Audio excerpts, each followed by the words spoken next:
PlayStation just released the Myths of Midgard. Don't forget to hit that like and subscribe button.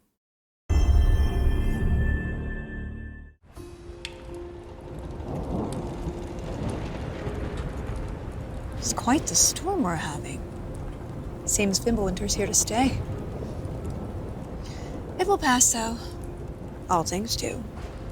In the meantime, how about a story while we warm by the fire? Those filthy spies. That old man sees more now than he did when he had both eyes. Ah, one of my favorites. It's a story of adventure. A father and son working together to overcome insurmountable odds, setting in motion the greatest war the Nine Realms have ever seen. I'm getting a bit ahead of myself. Let's start from the beginning. There once was a god from a far-off land who settled in Midgard, disguised as a man. He started a new life, had a wife and a boy. They were happy together. In peace, they found joy. His wife passed away. Kratos mourned with his son. But where one journey ended, a new had begun. Faye's final request, though it seemed rather bleak, spread my ashes atop the Nine Realms' tallest peak. As they readied themselves for the long road ahead, a stranger accosted them in their homestead. Balder sought answers as Odin's hand. Kratos gave none to the Aesir firebrand.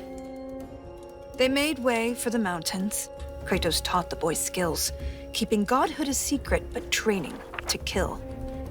Gods were always in danger, this Kratos knew, but secrets, he'd learn, could harm the boy too.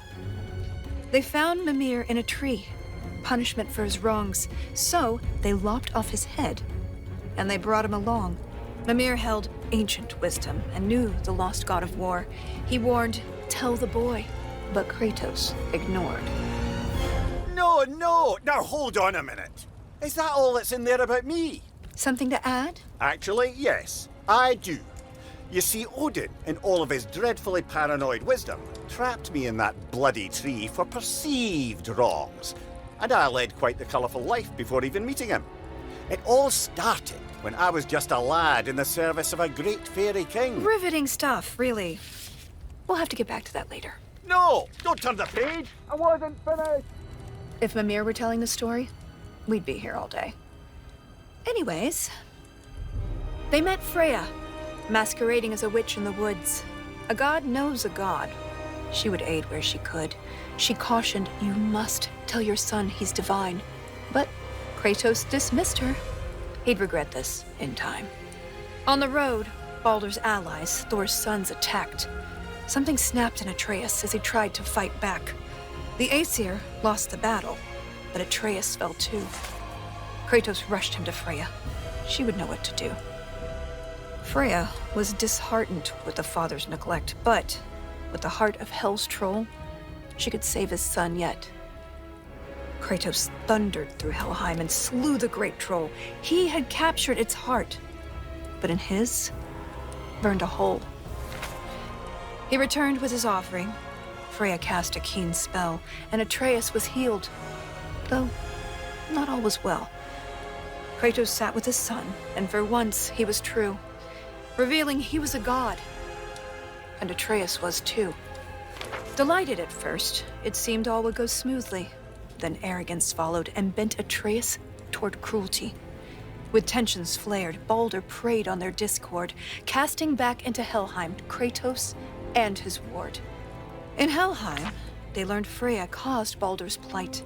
His mother's ill-conceived curse robbed his life of all light.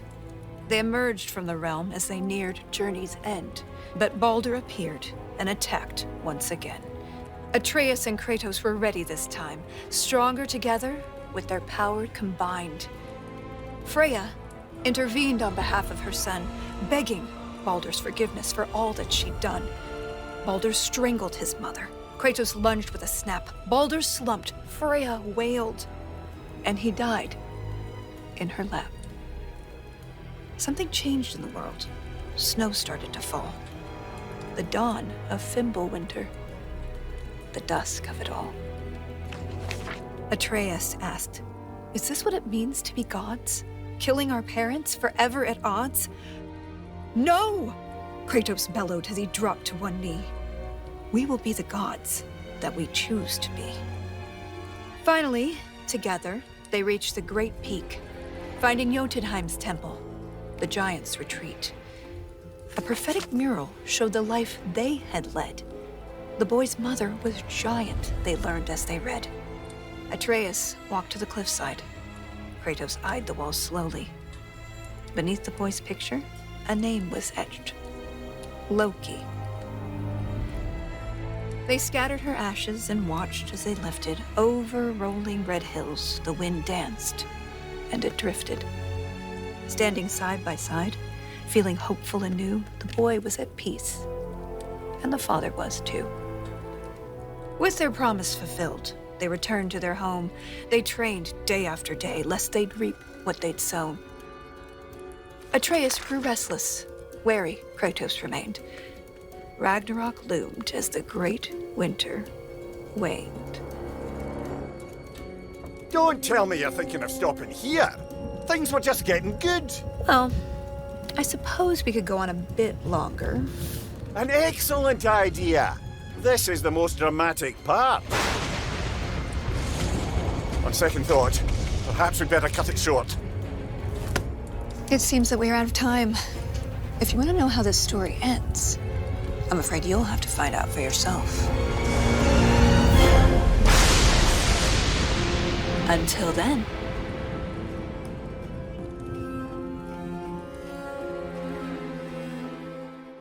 PlayStation